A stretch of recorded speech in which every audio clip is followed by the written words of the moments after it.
Você jogar bem na seleção brasileira. A atuação do Vini ontem, ela é vergonhosa. Ficou nítido o abismo que nós estamos.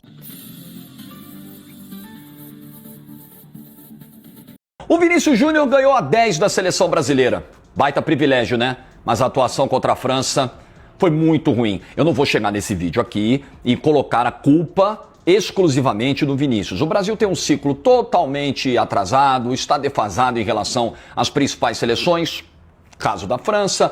O Brasil tem muitos problemas coletivos, o Ancelotti tem menos de 10 jogos no comando, ainda precisa encontrar uma cara de time, tudo isso. Agora, um jogador do tamanho do Vinícius, que decide, temporada sim, temporada também, jogos enormes de Liga dos Campeões, um jogador que deu a volta por cima nesse mesmo ano ao ser vaiado pela própria torcida do Real Madrid, do Bernabéu, coisa que acabaria com a passagem de qualquer jogador comum pelo Real Madrid, o que prova que o Vinícius não é um jogador comum. Esse cara não pode render tão pouco na seleção. A atuação do Vinícius ontem, ela teve momentos de constrangimento. O Vinícius errando passes curtos, passes longos, tentativas de 1 contra 1, saindo com bola e tudo pela linha de fundo. Praticamente todas as tentativas morreram nos pés do Vinícius Júnior. E olha que o Ancelotti, para dar uma moral na coletiva, ainda disse, não, o Vinícius hoje foi muito bem, o Rafinha também. Não, eles não foram. O Vinícius não foi bem. O Vinícius não vai bem com a camisa da seleção brasileira. E é um mistério que ele precisa resolver e precisa entender. Quem quer ser o 10 da seleção brasileira numa Copa do Mundo tem que fazer muito mais. Realmente buscar entender o que acontece com alguns jogadores quando vestem a camisa da seleção brasileira. A atuação do Vini ontem, ela é vergonhosa, cara. Vergonhosa. Vergonhosa. Eu, no lugar do Vini, sairia ontem muito preocupado de campo. Muito preocupado. Porque assim, inclusive com o tipo de pressão que ele vai tomar aí nos próximos dias, que ele vai ouvir até a Copa do Mundo. Ele tem que se preparar para isso. Se o Vini quer fazer uma boa Copa do Mundo, e eu acho que ele quer, ele precisa se preparar, inclusive psicologicamente. E se preparar bem. Eu sei que tem muita gente falando da risada dele no final do jogo e tal. Eu vou dar uma passada de pano nessa. Pelo seguinte, cara, ele tava ali encontrando o grupo dele de campeão da Champions, lá de Real Madrid, junto com o Ancelotti. Mas não é legal. Mas não é legal.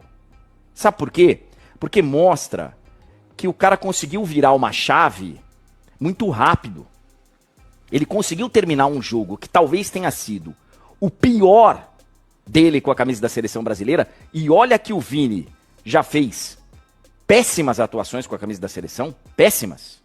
Então, ontem, ele consegue virar uma chave de terminou o jogo e eu fui abaixo da crítica e já consegue...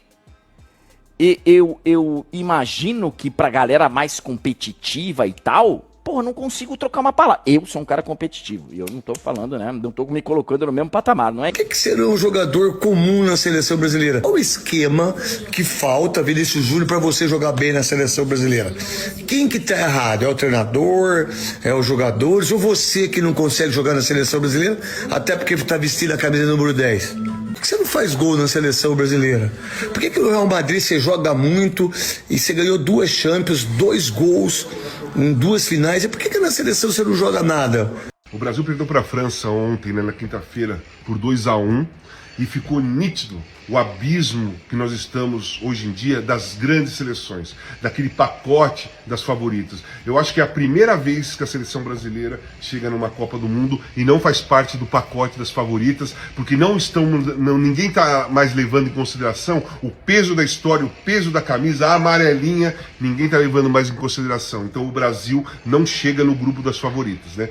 Argentina, França, Inglaterra, Portugal, Espanha são as 5 favoritas à Copa do Mundo, pelo menos antes de começar. O que mostrou? O Brasil está longe do entrosamento necessário para competir com esses times.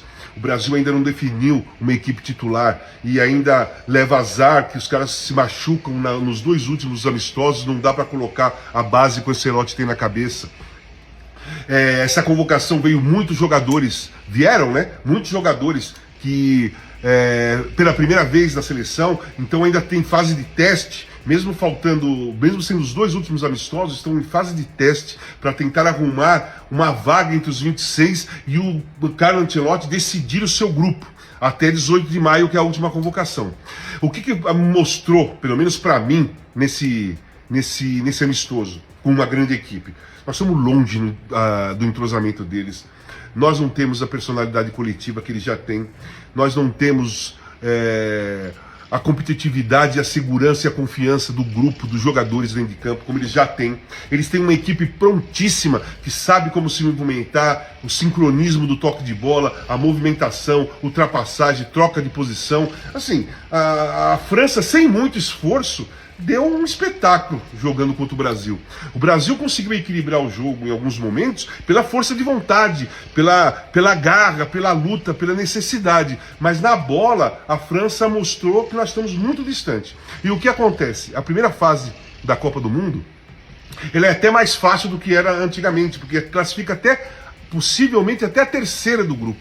Então o Brasil não tem problema. As oitavas, eu acho também que pode cair alguma coisa bem tranquila, não vai ser uma coisa difícil. Das quartas em diante, o Brasil ou chega e cresce durante a competição, ou pega confiança, ou cria uma personalidade coletiva, ou nós vamos voltar como nós voltamos para a Bélgica e nós voltamos para a Croácia, em 18 e 22. O Brasil precisa correr, mas correr muito para chegar próximo desses caras da Copa do Mundo e crescer durante a competição, para poder sonhar, quem sabe, em chegar numa final. Mas o Brasil está muito distante disso. A seleção brasileira está muito longe dessas grandes seleções. Em algum momento do jogo, péssimo jogo, onde o Brasil de novo não se encontrou, não teve personalidade, não tomou iniciativa, errou a maior parte das coisas, os protagonistas não foram protagonistas, para por aí, porque é aqui que enterra para mim o ponto que eu quero abordar. Não me importa se o Brasil perdeu para a França, não faz a menor diferença perder ou ganhar um amistoso para a França. O importa é que, de novo, nós assistimos um jogo e ficamos olhando para a televisão falando assim, tá, passou a era Neymar, e mesmo que não tenha passado, ele joga a Copa, ela vai passar agora. Quem é que vai assumir a porra da condição de nosso cara, o cara que resolve o meu jogo? Quem é esse cara? É o Vinícius? É o Rafinha? Então tá, pega a bola e vai fazer o quê? E aí não consegue. O que eu acho que fode a cabeça do torcedor em relação a essa seleção? Não é necessariamente olhar e falar, porra, não tá dando certo, ninguém tá conseguindo fazer. Não é isso. É o fato de que no meio do mesmo jogo, ou em jogos passados, entra um cara da reserva que ninguém espera nada dele, e ele faz exatamente o que a gente espera que os protagonistas façam. O Luiz Henrique fode muito esse sistema, porque a gente tá olhando e falando assim, peraí, mas o Vinícius e o Rafinha jogam mais do que o Luiz Henrique. Por que o Luiz Henrique entra no jogo e muda o jogo? Por que o Estevão entra no jogo às vezes e muda o jogo? Por que o Endrick entrou no jogo às vezes e mudou o jogo? Por que vocês que a gente tá esperando não conseguem fazer isso? Ah, porque hoje deu errado e eu errei. Sim, mas é porque quando erra o lance seguinte você se esconde. O Luiz Henrique errou umas bolas hoje. Sabe o que ele fez no lance seguinte? Ele pediu a bola. Ele abriu, ele tentou uma jogada, ele pediu a bola para tentar outra jogada. Esse é o ponto da desconexão dessa seleção. Quando você vê esse barulho pelo Neymar, tem uma dose de identificação, mas tem uma puta dose de ser um jogador que sempre na seleção brasileira errou 12 e pediu a bola pela 13ª vez para tentar de novo. Esses jogadores não fazem isso.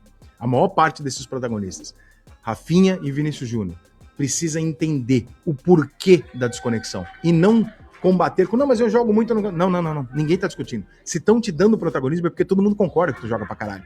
O ponto é, na atitude, na personalidade, falta alguma coisa que nos faz conectar e acreditar. E mais uma vez a gente sai de um amistoso da seleção brasileira sem nenhum argumento para acreditar. Nós não temos motivo, a gente vai acreditar porque a gente é brasileiro. A gente vai acreditar porque a gente sabe que quando a gente chegar lá fudido, a gente acha de algum lugar um resultado. Mas tirando isso, o Brasil não tem sistema tático, o Brasil escala o time errado, se não fosse a Ancelotti estava sendo criticado, o Brasil joga mal, tem pouca personalidade, e quando aparece um protagonista ele vem do banco e não de quem a gente está esperando. Então, cara, é isso que está gerando esse atrito, não é o resultado. Ninguém liga a perder o amistoso.